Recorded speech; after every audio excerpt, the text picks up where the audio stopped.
আলামিন হোসেনের বলটা স্কোয়াড ড্রাইভে পয়েন্টে ঠেলে দিয়ে একটা রান। ধারাভাষ্য কক্ষ থেকে শোনা গেল তামিম ইকবালের জয়ধ্বনি। লিস্টে ক্যারিয়ারের 24তম সেঞ্চুরি তুলে নিলেন ব্রাদার্স ইউনিয়নের বিপক্ষে। চলতি ডিপিএলে টানা 2 সেঞ্চুরি হাঁকালেন সাবেক এই টাইগার ওপেনার। এতেই প্রথম ম্যাচে হোঁচট খেলেও টানা 3 জয়ে উঠছে এখন মোহামেডান। তামিম ইকবাল রানে ফিরলে তাকে সাজঘরে ফেরানো বড্ড কঠিন, অন্তত চলতি ডিপিএলে তেমনটাই মনে হচ্ছে। প্রথম 2 ম্যাচে রান করতে না পারার আক্ষেপটা পুষিয়ে দিলেন টানা 2 সেঞ্চুরি দিয়ে। 2 ম্যাচেই অপরাজিত শতক করে দলকে জিতিয়েই মাঠ ছেড়েছেন তিনি। ব্রাদার্সের দেওয়া 188 রানের টার্গেটটা একদমই মামুলিই বানিয়ে ফেলেছিলেন মোহামেডানের অধিনায়ক।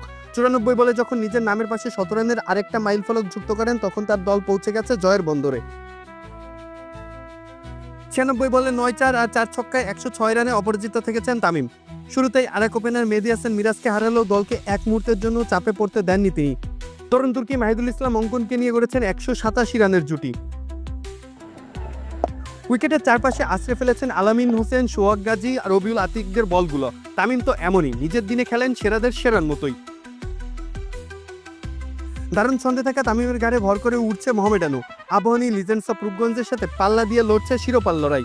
আর সেই লড়াইয়ে তাদের সেনানী তামিম লড়ছেন সামনে থেকেই। Back to back unbeaten century যেন জানান দেয় ঘরোয়া ক্রিকেটে দাপিয়ে বেড়ানোর ক্ষমতা তামিমের এখনও বেশ ভালো করেই আছে। মাহফুজ আহমেদ, খেলা 71।